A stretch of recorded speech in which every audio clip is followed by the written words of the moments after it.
우리 세상이 참 악하다라고 사람들이 말을 합니다. 이 세상이 점점 선한 세상, 사람 살만한 세상으로 변화될 것을 기대하십니까? 아니면 결코 이 세상은 선한 세상으로 변화될 것이라고 기대하기가 어렵습니까?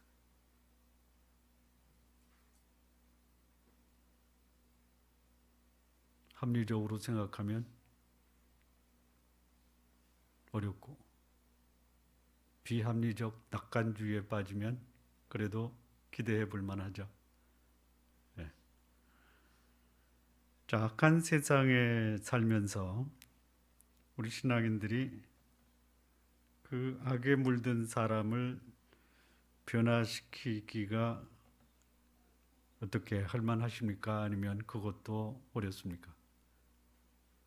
그것도 어렵습니까? 자, 그러면 신앙인이 악한 세상에서 그냥 변화시키기도 어려우니까 가만히 있어야 됩니까? 가만히 계셔도 되겠습니까? 그냥 가만히 있는 것만 해도 세상에 여기 거룩한 하나님의 사람이 있다라는 것을 증거할 수가 있을 것입니다. 자, 세상이 악해서 하나님이 세상을 심판하려고 하신다면 이 하나님의 심판 앞에서 나는 무엇을 할 수 있고 무엇을 해야 하는가? 아무것도 할 수 없는 나이기 때문에 그냥 하나님의 심판을 그대로 지켜봐야만 하는가? 자, 우리 사회가 소돔과 같다 이렇게 얘기를 합니다. 악을 행하는 사람들이 너무 많다. 또 지나칠 정도로 악이 성행하고 있다 이렇게 얘기합니다. 이 성범죄 가장 고상한 수준 높은 교육을 가리키는 교수님들, 목사님들이 이 성범죄의 주범이 되고 있는 시대입니다. 그래서 대학 캠퍼스도 안전지대가 아니고 교회도 안전지대가 아닌 세상이 되어가고 있습니다. 도덕 기준은 이미 무너져 내린 지 오래되었습니다. 자신이 옳다고 생각하면 그것이 무엇이든지 간에 얼마든지 정당화되는 사회가 되어버렸습니다. 소위 상학윤리, 포스트 모더니즘에 물들어 버린 사회, 절대 가치를 잃어버린 모든 것이 상대적이고 자기의 주관적 판단과 자신의 경험을 마치 진리로 받아들이는 사회가 오늘 우리가 살고 있는 사회입니다. 이게 옳으냐라기보다는 이게 나한테 유익하냐? 그러면 유익한 것이 진리입니다. 진리가 유익한 것이 아니라 유익한 것이 진리가 되어버린 사회입니다. 사람들이 이렇게 얘기합니다. 내가 당신의 행동에 일체 관여하지 않을 테니 당신도 나의 삶에 간섭하지 말라 이겁니다. 이것이 개인 간의 문제가 아니라 사회 제도적, 법적 장치로 만들어져 가고 있다는 것입니다. 소위 말하는 차별금지법으로 비도덕적인 행위나 선택 결정이 개인의 선택이라면 존중해 주어야 한다. 그리고 그것을 비난하거나 배척하는 것은 잘못이다 이렇게 말하는 사회가 되었습니다. 정치하는 분들 법과 양심에 따라서 백성을 위한 정치가 아니라 오히려 권력을 가진 그들에게 사회가 아부하는 그런 정치가 되고 말았습니다. 사회의 등불이 되어야 되는 우리 신앙인들, 또 그 신앙인들에게 지도자가 되는 이 종교 지도자들이 권력자에게 아부하는 시대가 되었습니다. 많은 하나님의 사람들이라고 하는 목사님들 중에는 정치인들과 가까운 것을 자랑하고 또 정치인들을 교회 강단에 세우고 그것을 자랑으로 여기는 분들도 계십니다. 경제도 부패해 있습니다. 국민들에게 일자리를 만들어 삶의 기본적인 필요를 채워주려는 노력보다는 오히려 경영의 효율화라는 명목으로 일할 수 있고 일을 하려는 피고용인들을 실직자로 몰아내고 있는 실정입니다. 부의 편중으로 인해서 사회는 갑과 을의 관계를 설정하여 있는 자는 없는 자를 함부로 대하는 사회, 오늘 우리가 살고 있는 사회입니다.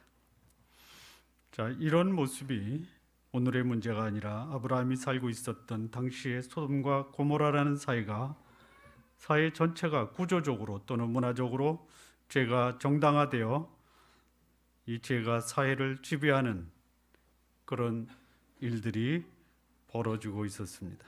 성범죄가 공공연한 행동으로 자행되고 있었습니다.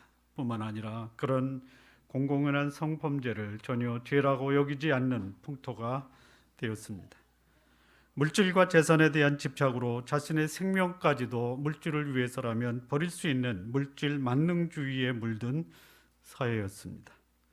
사람을 하나의 수단으로 여기며 사람의 생명을 경시하는 풍조가 만연된 사회, 그것이 바로 소돔과 고모라였습니다. 신앙인의 하나님의 심판의 메시지를 전할 때 그것을 오히려 농담과 장난으로 받아들이는 현상이 신앙인의 가정에서 벌어지고 있었습니다. 이런 현상을 하나님이 하늘에서 보시고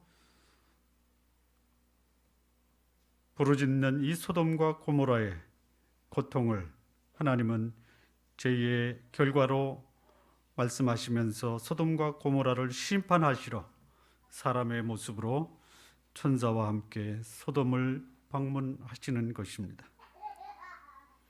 이런 하나님의 심판의 메시지를 하나님이 아브라함에게 말씀을 하십니다.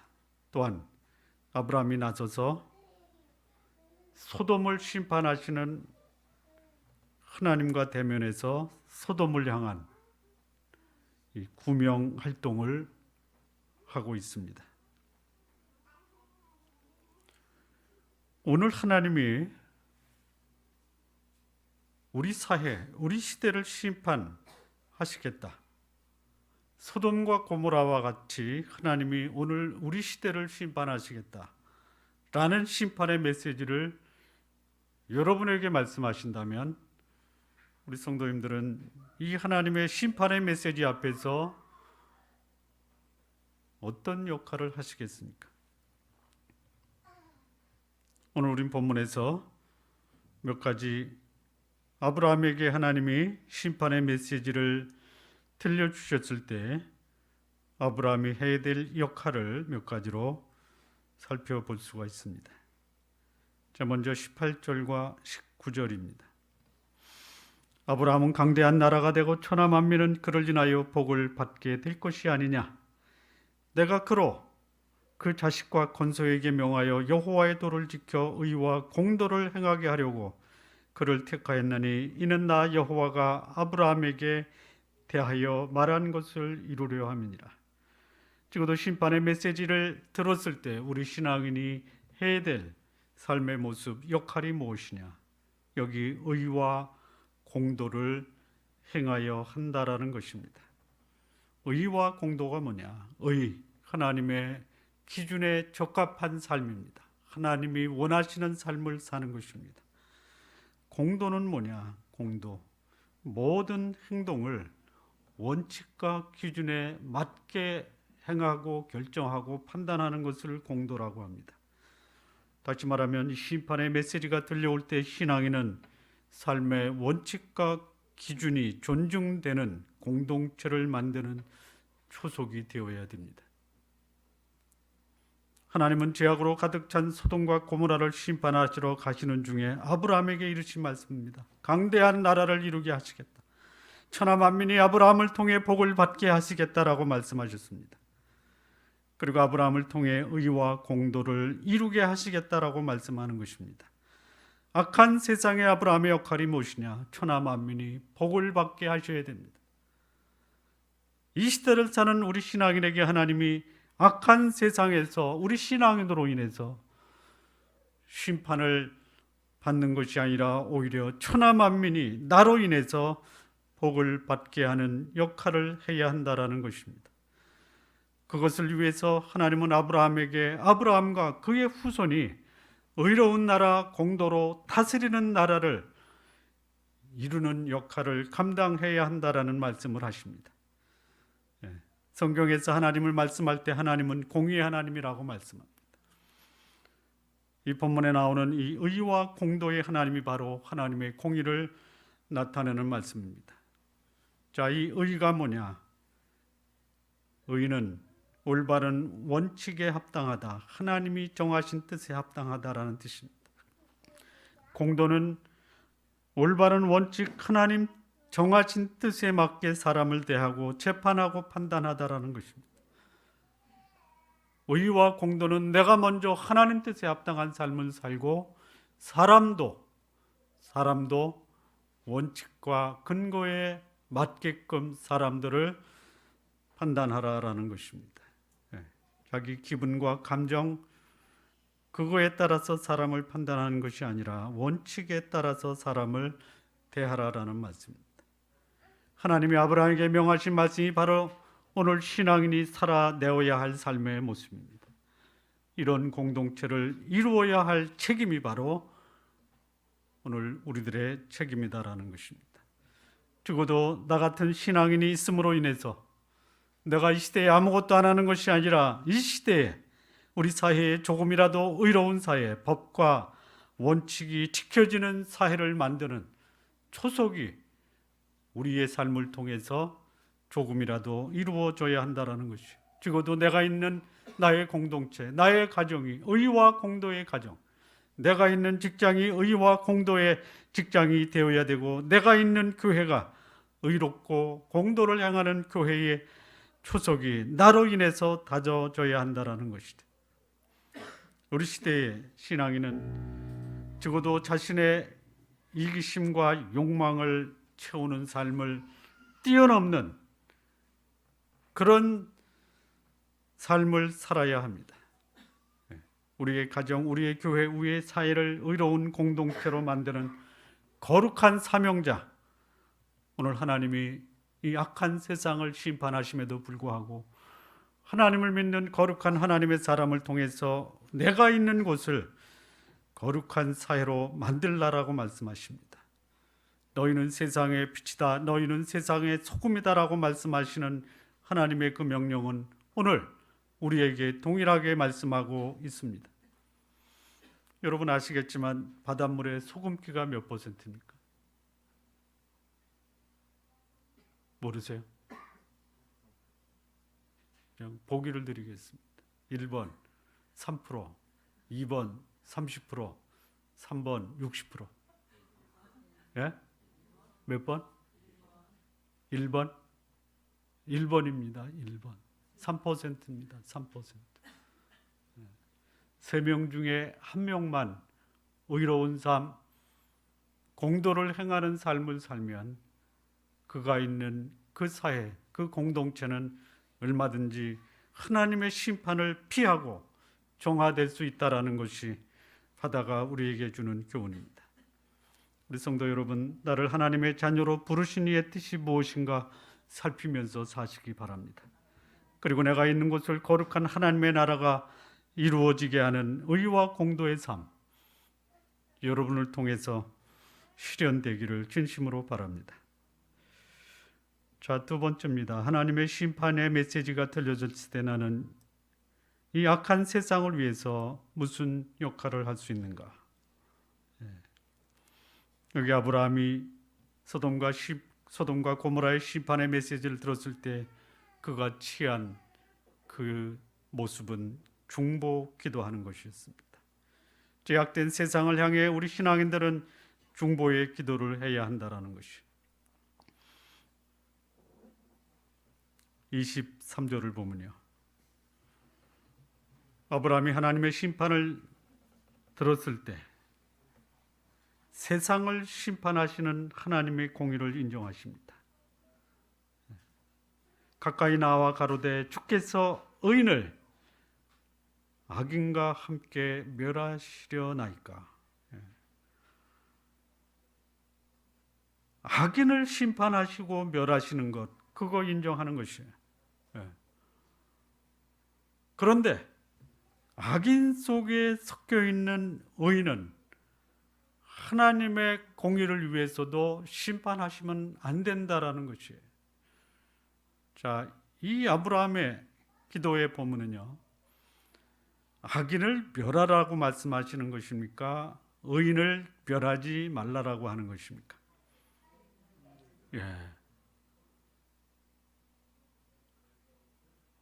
우리 시대에 악한 사람들이 훨씬 더 많습니다.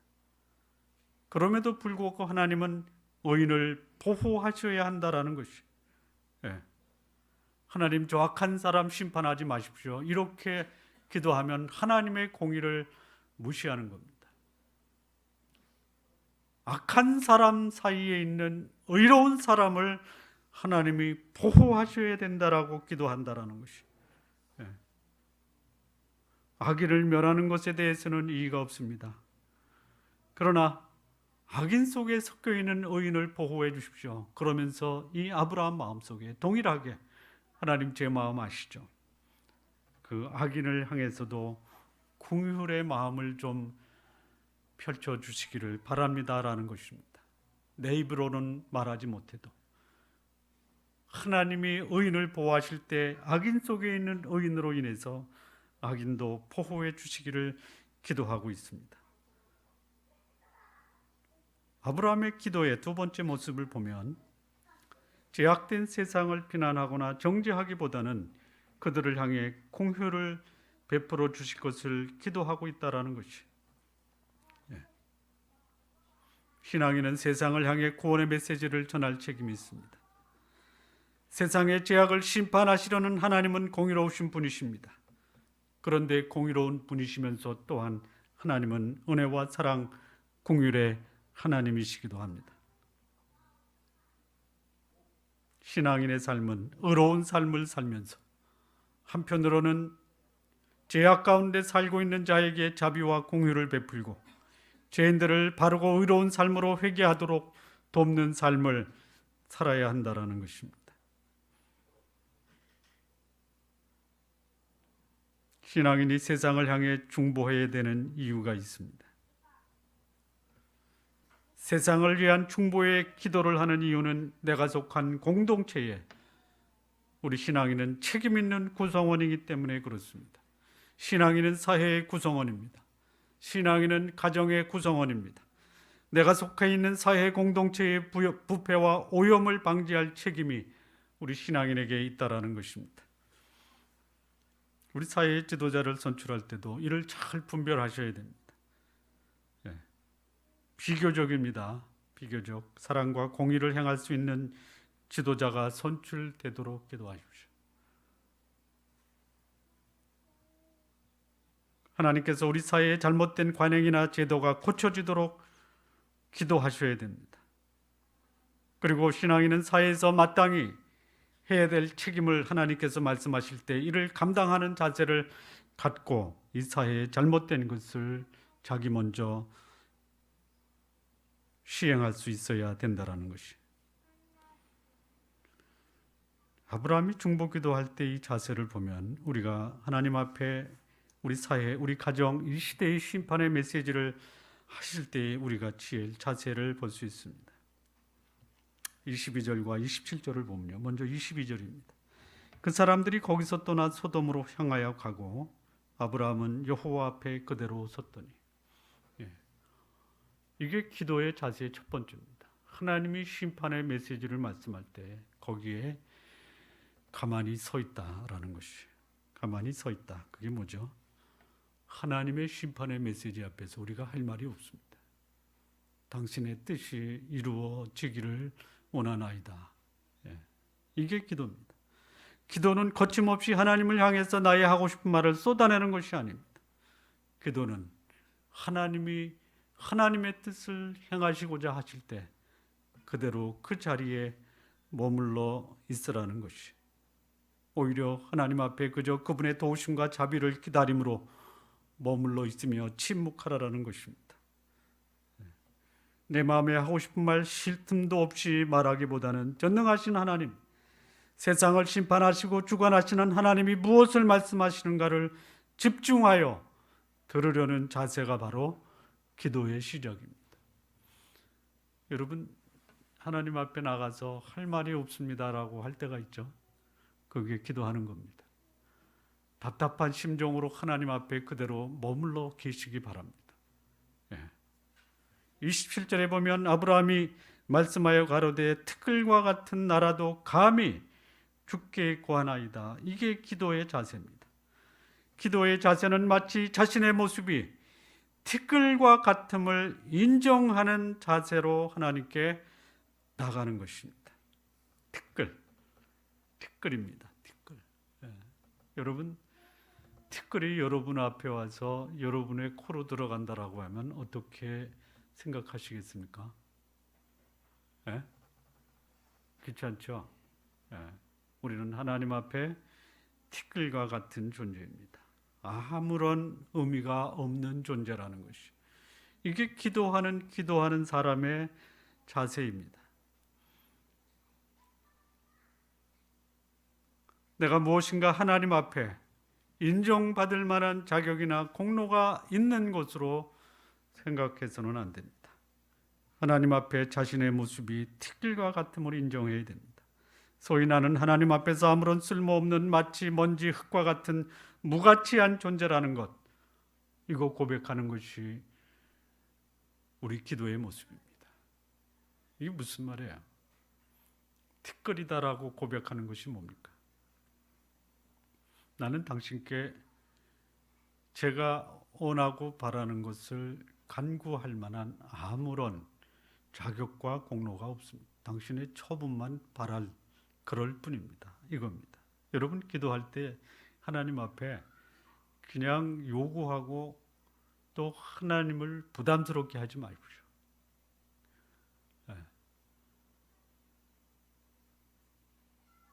그 부모된 입장에서 자식이 분명히 나한테 용돈을 달라고 하는데 저는 용돈을 받을 자격이 없는 자식입니다. 물론 그렇게 얘기 안 하지만 분명히 뭐가 있는데 말을 안 하고 그냥 가만히만 있는 거예요. 아시죠 다? 모르세요? 여기 자녀를 키워본 분들 아시잖아요. 말은 못하는데 울기만 하면 왜 우는지 아시잖아요. 자, 그러면서 또 이 아브라함의 기도하는 모습을 보면요, 이렇게 얘기합니다. 티끌과 같은 나라도 감히 주께 구하나이다. 여기 이 감이라는 것, 감히, 이게 신앙인에게 하나님이 주신 특권입니다. 드릴 말씀이 없어요. 티끌과 같은 존재입니다. 그런데 하나님이 우리한테 기도하라라고 말씀합니다. 기도하라라고 말씀합니다.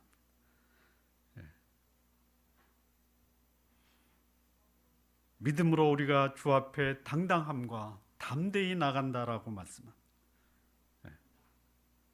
다른 사람을 위한 중보의 기도의 삶을 살고자 하는 사람, 자신의 무가치를 인정하는 겸손한 마음이 선행되어야 됩니다.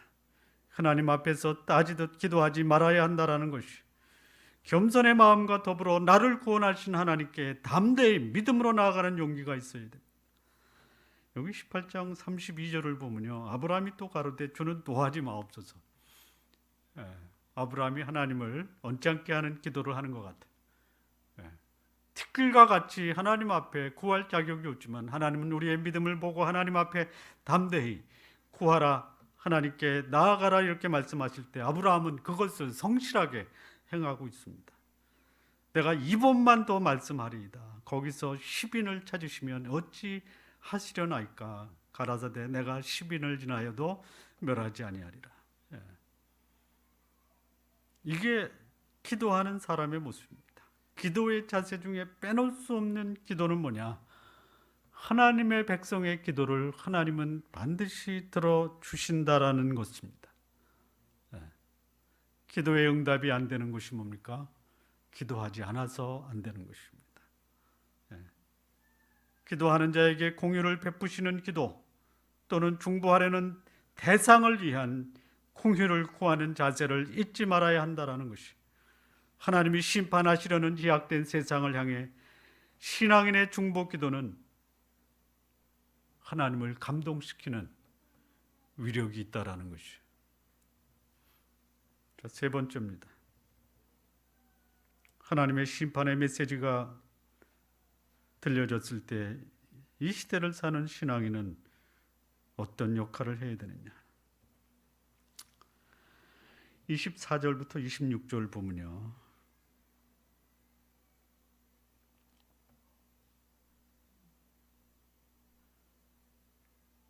여기 이렇게 되어 있습니다. 그 성중에 의인 50이 있을지라도 주께서 그것을 멸하시고 그 50 의인을 위하여 용서치 아니하시리까?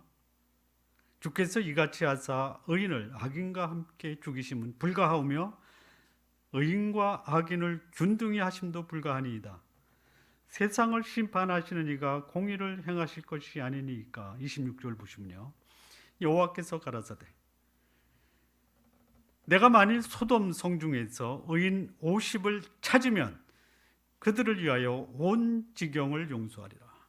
여기 하나님이 말씀을 하셨습니다. 50명만 찾으면 그 50인을 위해서 소돔과 고모라 전체를 용서하리라 이렇게 말씀하십니다. 신앙인의 역할이 뭡니까? 50명의 의인을 세우는 겁니다. 그런데 하나님이 양보해서 몇 명까지 떨어졌어요? 몇 명? 10명. 소돔과 고모라의 인구가 몇 명 정도 됐을 거라고 생각하십니까? 적어도 10만 명은 됐을 것이다 이렇게 봅니다. 한 나라였습니다. 정확한 숫자는 모릅니다. 적어도 한 도시에 의인 10명을 만들어야 내야 되는 것이에요. 소돔에 있었던 롯이 적어도 10명의 의인을 만들어야 돼요. 만들지 못한 것이에요.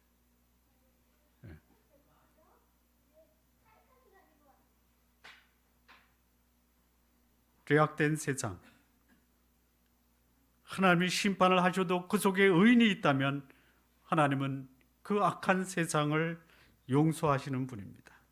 그러면 한 사람의 의인이 100명의 악한 사람으로 인한 악행으로부터 심판을 보호할 수 있다면, 오늘 내가 전 사회, 내가 속해 있는 직장 전체를 구원할 수는 없어도 적어도 내가 있는 부서의 한 사람 정도는 의로운 사람으로 만들어야 되지 않겠냐라는 것이 종교개혁한 말틴 루터의 말입니다. 한 나라의 국력이 군사력, 재력, 정치력이 아니라 성숙한 국민이 얼마나 있느냐 여기에 달려있다 이거예요. 의롭고 바른 삶을 살고 있는 그 국민의 수가 그 나라의 국력입니다. 한 가정의 행복을 결정하는 것이 뭐냐? 가족들이 건강하다. 그 집에 돈이 많다. 그 가정의 가장 사회적인 지위가 높다가 그 가정의 행복이 아니다라는 것이죠. 오히려 그 가정의 거룩한 삶을 사는 성숙한 인격을 가진 사람이 가족 구성원 중에 얼만큼 되느냐가 이 가정의 행복을 결정한다라는 것이죠. 이 교회의 부흥의 핵심적인 요소가 뭐냐? 그 교회의 건물이 얼마나 크냐? 아닙니다. 그 교회 구성원들이 얼마나 많은 헌금을 하느냐? 그것도 아닙니다. 그 교회에 출석하는 성도들이 얼마나 사회적인 지위가 높냐? 그것도 아닙니다. 그 교회의 진정한 부흥은 뭐냐? 한 영혼 한 영혼이 하나님 앞에서 얼마나 거룩하고 의로운 삶을 살고 그의 성품이 얼마나 사람들에게 기쁨을 주는 성숙한 성품, 그런 성도들이 얼마나 있느냐가 그 교회의 진정한 부흥을 결정한다라는 것이요. 의로운 삶을 사는 국민 한 사람이 군인 100명보다 그 나라의 국격을 높인다라는 것이요. 여러분의 경쟁력의 핵심이 뭡니까? 미모 아니죠? 재력 그것도 아닙니다. 건강 그것도 아닙니다.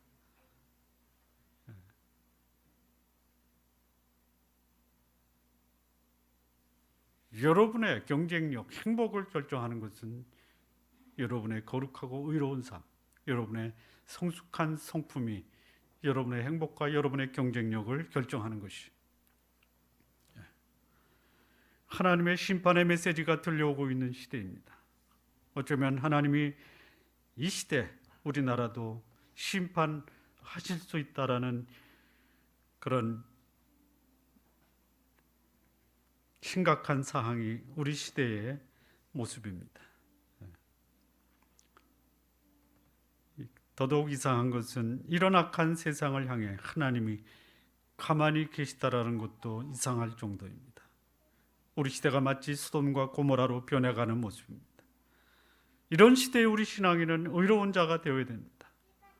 뿐만 아니라 나를 통해서 우리 시대에 의로운 사람을 찾아내서 그들로 우리 사회를 보호하는 보호자로 세워나가야 하는 것 우리의 책임입니다. 의인이 있는 세상, 하나님께서 의인을 위해서 악인까지도 용서하시는 하나님이십니다. 세상에 죄가 없어서 하나님의 심판이 유보되는 것이 아니라 세상에 의로운 삶을 살고 있는 거룩한 하나님의 사람들이 있기 때문에 하나님은 세상을 심판하기보다는 죄악된 세상을 거룩한 신앙이에게 맡기시고 이 악한 세상을 의로운 세상으로 회복시키기를 원하십니다. 최소한의 거룩한 삶을 사는 의인이 우리 사회를 보호하는 포호막이 되고 있다는 것이, 우리 신앙인은 이런 거룩한 삶을 살아내는 자를 찾아내야 됩니다. 또한 내 주변부터 의로운 삶을 사는 사람을 만들고 그들을 격려하는 삶을 살아야 한다는 것이 우리의 복음 증거의 삶, 그리고 거룩한 삶을 사는 이 영향력이 나를 통해서 세상을 구원하는 구원의 통로가 되기를 진심으로 바랍니다. 하나님은 의인 10명만 있어도 소돔과 고모라를 멸망시키지 않으시겠다고 하셨습니다. 우리 시대에 하나님의 공의를 만족시킬 수 있는 거룩한 삶을 사는 10사람, 여기 10분이 훨씬 넘습니다. 여러분이 우리 시대를 구원하는 하나님의 심판을 막아내는 이 사회의 보호자이십니다.